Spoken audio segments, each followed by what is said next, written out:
No verão de 1966, enquanto os olhos do mundo estavam voltados para a Inglaterra, o berço do futebol, a seleção mexicana escreveu um capítulo glorioso e emocionante.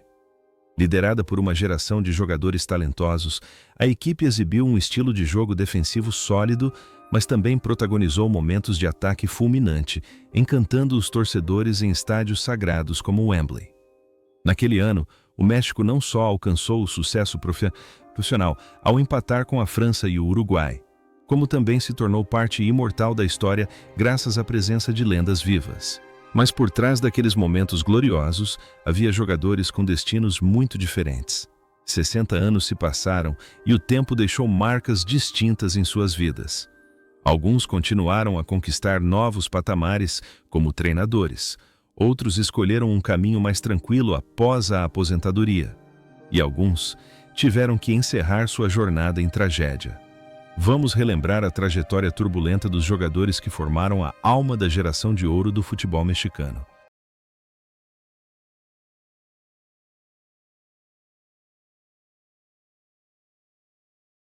Henrique Borja tinha apenas 20 anos na época, mas já demonstrava as qualidades de um matador nato dentro da área.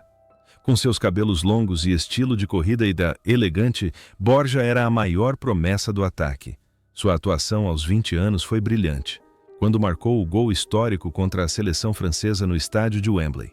Aquele momento não foi apenas um gol, foi a confirmação do talento do jovem para o mundo. Após aquele torneio memorável, a carreira de Borja entrou em uma fase de altos e baixos. Ele se tornou o centro da transferência mais controversa da época ao deixar o Pumas para jogar no Clube América. Uma mudança à qual Borja inicialmente se opôs veementemente por lealdade, mas que posteriormente o transformou no maior ídolo da história do clube, com 3 títulos consecutivos de artilheiro. A vida de Borja fora dos campos é uma jornada intelectual.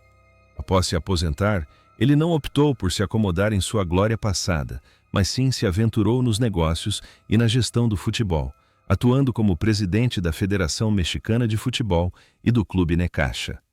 Ele também é conhecido como um talentoso comentarista, inspirando milhões de telespectadores latino-americanos. A vida pessoal de Borja é exemplar. Ele tem um casamento estável e sempre sabe como manter um ambiente tranquilo para sua família em meio ao frenesi da mídia. O mais instigante é a estranha conexão entre seu papel como um finalizador em campo e um líder fora dele. Em campo, ele é rápido e decisivo. Fora dele, é calmo e profundo. Hoje, aos 79 anos, Henrique Borja continua a desempenhar o papel de mentor experiente e embaixador espiritual altamente respeitado. A chama da paixão dentro dele nunca se apagou, e cada passo que ele dá em eventos esportivos ainda é acompanhado por fãs com o máximo respeito por uma lenda viva. Antônio Carbajal disputou sua 5ª Copa do Mundo aos 37 anos, uma idade considerada inimaginável para um goleiro na época. El 5 Copas era então a alma e o pai espiritual de toda a equipe. Suas atuações, especialmente o jogo sem sofrer gols contra o Uruguai na última partida, demonstraram uma compostura excepcional e uma calma notável. Ele não estava apenas protegendo um time, estava protegendo o orgulho de toda uma nação. Após o sucesso na Inglaterra, a carreira de Carbajal se entrelaçou com a de León, onde ele se tornou um símbolo de dedicação. Recusou ofertas de clubes maiores para permanecer e desenvolver o futebol em sua terra natal, posteriormente iniciando uma carreira como treinador, com mais de 1000 jogos à beira do campo. Mas o que as pessoas mais lembram de Carbajal é sua vida verdadeiramente compassiva após o fim dos holofotes. Ele dedicou meio século ao trabalho beneficente, ajudando diretamente adolescentes em situação de vulnerabilidade a superarem seus problemas no centro La Búsqueda. Viveu uma vida simples e modesta com sua família, sempre acreditando que o futebol era apenas um meio de desenvolvimento de caráter. A imagem de um goleiro parece estranhamente entrelaçada com sua vida. Em campo, ele protegia o gol. Fora de campo, protegia almas perdidas. Ele sempre viveu segundo a filosofia: dar é receber mais. No entanto, essa jornada gloriosa e humana chegou a um fim silencioso. Em 9 de maio de 2023, Antônio Carbajal faleceu aos 93 anos devido a complicações de saúde relacionadas à idade avançada. Sua morte deixou um enorme vazio nos corações dos fãs em todo o mundo. O legado que ele deixou não é apenas uma coleção de recordes, mas também uma história de vida inspiradora sobre sacrifício e compaixão sem limites. Gustavo Peña, apelidado de El Halcón, o Falcão, foi o pilar mais sólido da defesa mexicana em 1966. Aos 23 anos, recebeu a braçadeira de capitão, liderando seus companheiros de equipe à vitória em Wembley. Com seu estilo de jogo agressivo, brilhante percepção situacional e espírito de luta feroz, Peña foi o herói desconhecido por trás dos sucessos de El Tri. Sua atuação naquele torneio não foi apenas uma série de defesas espetaculares, mas também uma demonstração do caráter de um verdadeiro líder em campo. Após a Copa do Mundo de 1966, a carreira de Peña continuou a florescer, culminando em seu histórico gol de pênalti que levou o México às quartas de final da Copa do Mundo de 1970. Ele foi um pilar insubstituível do Cruz Azul e do Monterrey, conquistando muitos títulos importantes. A vida pessoal de Peña era um exemplo de profissionalismo e integridade. Era um homem reservado, dedicado à esposa e aos filhos, e sempre manteve um estilo de vida saudável e disciplinado. Após se aposentar, dedicou-se ao treinamento, mas continuou a priorizar a família e as atividades sociais em sua cidade natal. É curioso notar que a imagem de um poderoso falcão em campo parecia contrastar completamente com sua verdadeira personalidade fora dele. Um homem gentil, calmo e muito humilde. Ele sempre acreditou que a glória em campo era passageira, enquanto o caráter era eterno. No entanto, essa trajetória de orgulho chegou ao fim após uma longa batalha contra a doença. Em 19 de janeiro de 2021, Gustavo Peña faleceu aos 78 anos, devido a complicações de saúde relacionadas ao diabetes. A morte do lendário capitão deixou uma tristeza imensurável no futebol mexicano, mas a imagem de El Halcón, abrindo suas asas para proteger o gol, viverá para sempre nos corações dos torcedores. Aos 23 anos, Aaron Padilla era o coração do ataque, com seu drible deslumbrante e a renomada técnica de bicicleta. Ele não era apenas um ponta comum, era um artista em campo, capaz de transformar situações de impasse em momentos explosivos. As atuações de Padilla na Inglaterra mostraram brilhantemente a essência do futebol mexicano. Habilidoso, ágil e cheio de finesse. Após o sucesso na Copa do Mundo, ele se tornou um ícone do Pumas UNAM e alcançou grande sucesso em seus clubes. A carreira de Padilla não terminou aí. Ele também foi um talentoso técnico de futebol, tendo atuado como presidente do Comitê de Arbitragem da Confederação Mexicana de Futebol. A vida pessoal de Padilla estava intrinsecamente ligada ao seu ativismo social. Ele era um homem franco e direto, que sempre lutou pela justiça no futebol. Tinha uma família feliz e sempre soube como incutir a paixão pelo esporte em seus filhos. A imagem de um artista que sempre encontrava um caminho entre os defensores em campo parecia se manifestar em sua vida fora dele, ajudando-o a navegar com maestria pelas complexidades da gestão no futebol. Ele viveu uma vida brilhante e dedicada, sempre respeitado por seus colegas e subordinados. No entanto, essa jornada gloriosa chegou a um fim repentino e doloroso em meio às tempestades da época. Em 14 de junho de 2020, Aaron Padilla faleceu aos 77 anos devido a complicações da Covid-19. Sua morte em um momento de turbulência global deixou um enorme vazio, mas seu legado de dribles hipnotizantes permanecerá para sempre um belo capítulo na história do futebol. Ignacio Calderón, carinhosamente conhecido como Nacho, era um jovem e talentoso goleiro do México em 1966, com apenas 22 anos.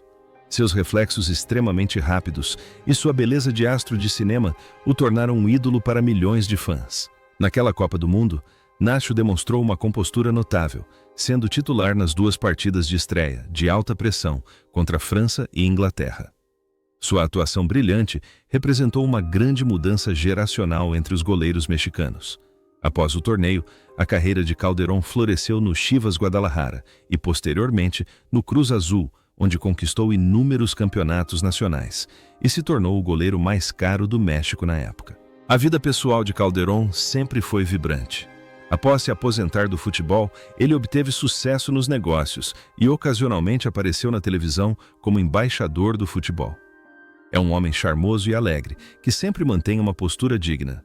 O contraste entre seu papel como goleiro, constantemente sob intensa pressão em campo, e sua personalidade otimista e descontraída fora dele, é o que o torna tão cativante. Ele sempre soube equilibrar o glamour de uma estrela com a simplicidade de um homem de família.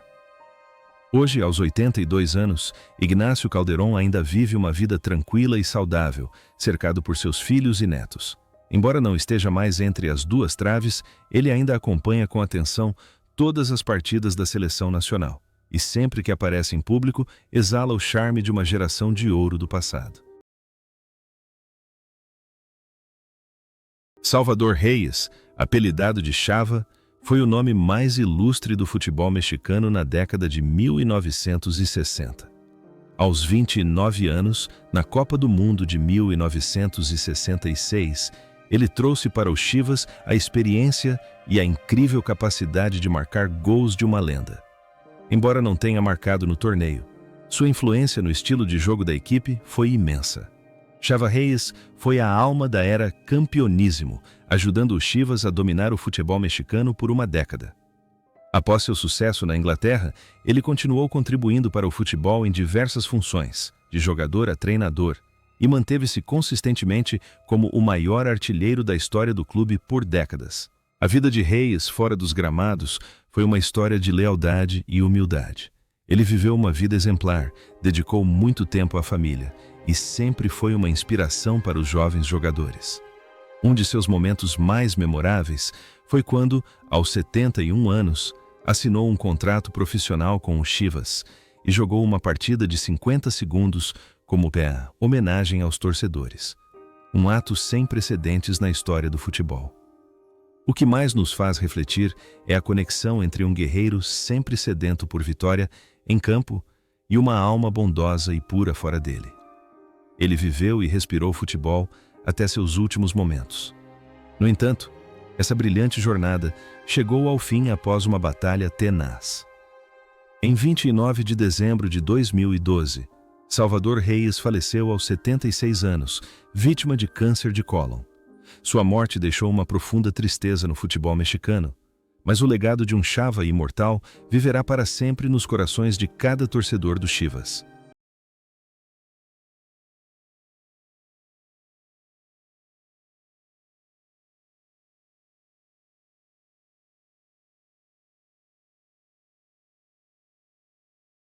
Isidoro Chololo Dias, na Copa do Mundo de 1966, era um meio-campista versátil, um herói silencioso que ligava a defesa ao ataque aos 28 anos.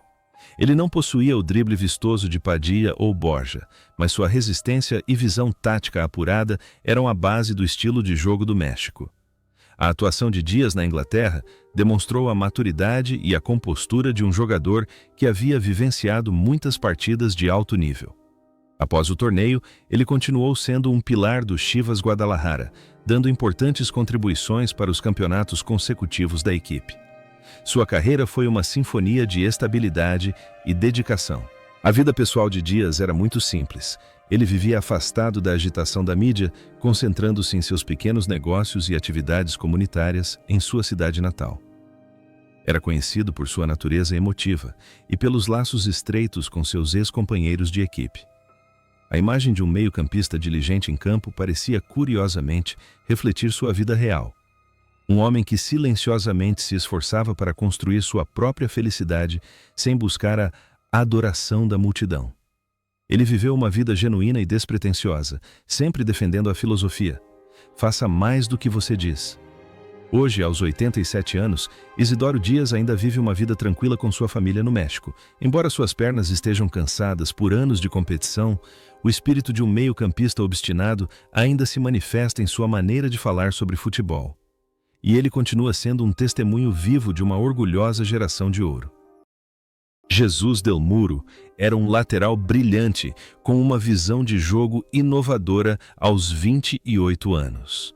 Com sua excelente capacidade de leitura de jogo e interceptações precisas, ele transformou a defesa do México em uma muralha impenetrável naquele torneio. A atuação de Del Muro demonstrou a finesse e a compostura de um jogador que havia participado de 3 Copas do Mundo consecutivas. Após o sucesso na Inglaterra, sua carreira continuou a florescer em grandes clubes como Atlas e Cruz Azul, antes de ele iniciar uma carreira de treinador de grande sucesso, comandando diversas seleções nacionais e categorias de base. A vida de Jesus Del Muro foi uma longa jornada dedicada à pesquisa e ao ensino do futebol. Ele era um verdadeiro intelectual do futebol, constantemente em busca de novos métodos de treinamento para desenvolver jovens talentos. Fora de campo, era um homem sério e disciplinado, mas incrivelmente compassivo com seus alunos. Levou uma vida íntegra, livre de escândalos, e sempre foi respeitado por seus colegas por seu profundo conhecimento. A imagem de um zagueiro calmo e sereno, sempre no controle de todas as situações em campo, refletia perfeitamente sua vida. Ele enfrentou os desafios da vida com firmeza e inteligência. No entanto, essa jornada gloriosa e dedicada chegou ao fim.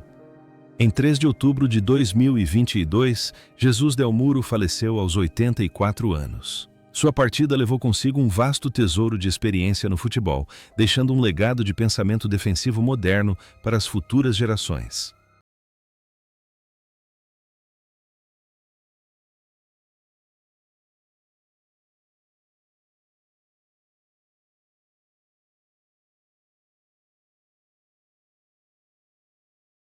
Aos 22 anos, Magdaleno Mercado era uma fonte inesgotável de energia no meio-campo do México na Copa do Mundo de 1966. Com sua resistência incansável e estilo de jogo completo, ele distribuía a bola incansavelmente e apoiava a defesa durante as partidas em Wembley. A atuação de Mercado demonstrava a paixão da juventude e uma disciplina inabalável. Após o torneio, ele se tornou uma lenda no Atlas, onde passou a maior parte de sua carreira, e um dos meio-campistas mais queridos graças ao seu estilo de jogo dedicado e incansável. A vida cotidiana de Mercado era simples e intimamente ligada à cidade de Guadalajara. Após se aposentar, dedicou-se ao treinamento de jovens, contribuindo discretamente para o desenvolvimento do futebol local.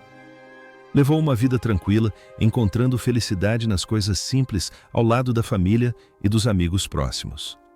A imagem de um pulmão incansável em campo parece refletir com precisão seus esforços persistentes na vida real, um homem que sempre trabalhou silenciosamente para contribuir com o bem comum. Viveu com sinceridade, simplicidade e sempre fiel à sua filosofia, dar tudo de si pela paixão. No entanto, essa jornada tranquila e significativa chegou ao fim.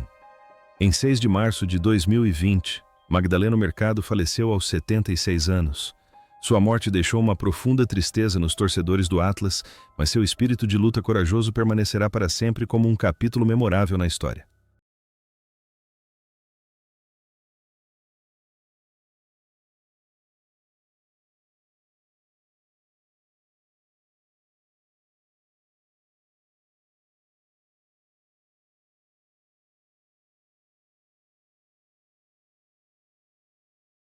Javier Chaló Fragoso foi um atacante com excepcional astúcia e capacidade de mudar o rumo de uma partida pelo México em 1966, aos 24 anos.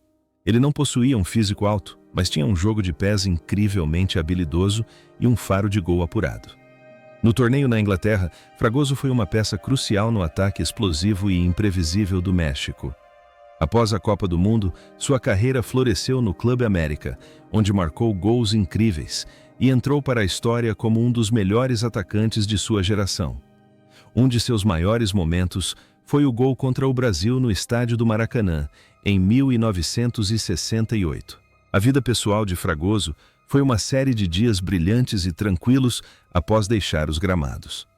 Ele era um homem alegre, sempre contagiando a todos com risos e conhecido por sua generosidade. Após se aposentar, participou de diversas atividades sociais e treinou jovens jogadores, sempre buscando preservar o estilo romântico e ofensivo do futebol. A imagem de um herói que sempre aparecia no momento certo para marcar gols decisivos parecia permear sua vida. Ele sempre soube como criar alegria e positividade. No entanto, essa trajetória brilhante chegou a um triste fim. Em 28 de dezembro de 2014, Javier Fragoso faleceu aos 72 anos. Sua morte levou embora um verdadeiro artista do futebol mexicano, mas seus gols espetaculares permanecerão para sempre como um legado precioso, inspirando gerações de atacantes.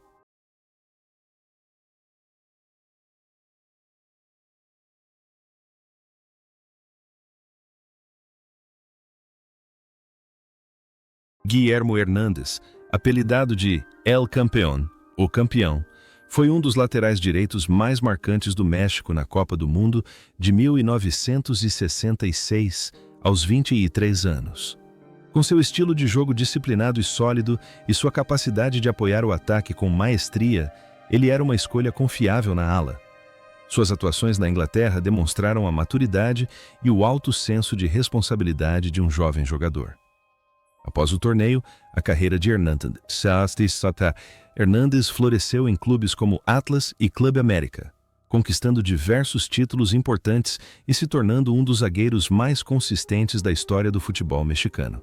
A vida cotidiana de Hernández era intrinsecamente ligada às atividades esportivas da comunidade. Ele viveu uma vida íntegra, valorizando a educação e o treinamento físico de seus filhos. Após se aposentar, dedicou-se ao treinamento e à gestão, sempre mantendo uma postura digna e profissional. A imagem de um zagueiro que sempre zelava pela segurança em campo parece refletir com precisão seu verdadeiro caráter fora dele. Um homem confiável, um pilar sólido para sua família. Ele viveu uma vida pacífica, sempre sabendo equilibrar a glória do passado com a tranquilidade do presente. Hoje, aos 83 anos, Guillermo Hernández ainda vive uma vida saudável e lúcida no México. Embora não esteja mais diretamente envolvido no futebol de alto nível, ele permanece um símbolo de perseverança e resiliência, e sempre que aparece, ainda é respeitosamente chamado de El Campeón por seus fãs.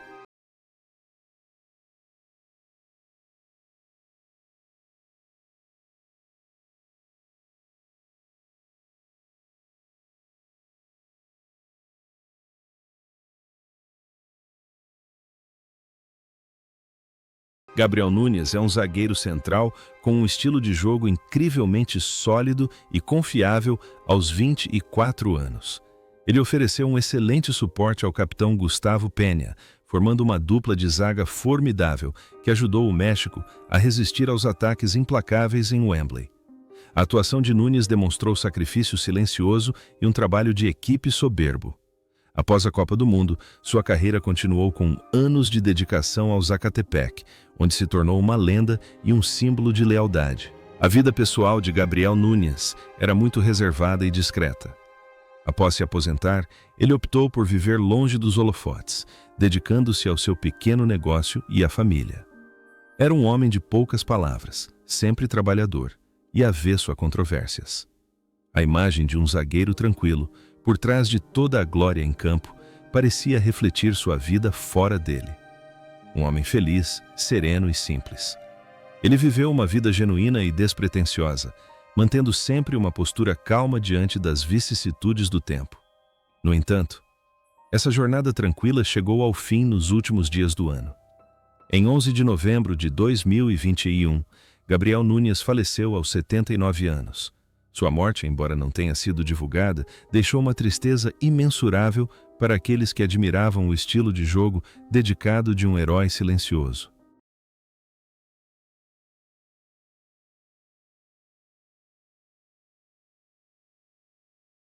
Arturo Chaires, também conhecido pelo respeitoso apelido de El Curita, o pastor, Foi um dos maiores laterais direitos da história do Chivas e um pilar defensivo confiável para o México na Copa do Mundo de 1966, aos 29 anos. Com seu estilo de jogo inteligente, elegante e altamente eficaz, ele frustrava os atacantes adversários com sua notável calma. As atuações de Chaires na Inglaterra demonstraram a finesse e o caráter de um grande jogador, alguém que sabia controlar o jogo sem recorrer à força bruta excessiva. Após o torneio, ele se tornou parte da grande geração campeoníssimo, conquistando inúmeros campeonatos nacionais com o Chivas. A vida cotidiana de Chaires era um exemplo de moralidade e humildade. Ele viveu uma vida íntegra, dedicando grande parte do seu tempo a atividades de caridade e ensinando futebol a crianças carentes. Era amado não apenas pelo seu talento, mas também pelo seu coração afetuoso e compassivo. A imagem de um zagueiro que jogava com sangue frio e coração apaixonado parecia ter se tornado realidade em sua vida. Ele sempre foi um mediador e uma fonte de apoio espiritual para sua família e comunidade. Após se aposentar, viveu uma vida tranquila em Guadalajara, rejeitando o glamour e o brilho para escolher a paz com sua família. No entanto, essa jornada virtuosa teve que chegar ao fim. Em 18 de junho de 2020, Arturo Chaires faleceu aos 83 anos. A partida de O Pastor deixou um vazio insubstituível nos corações dos torcedores do Chivas, mas seu caráter nobre será para sempre um farol para as futuras gerações.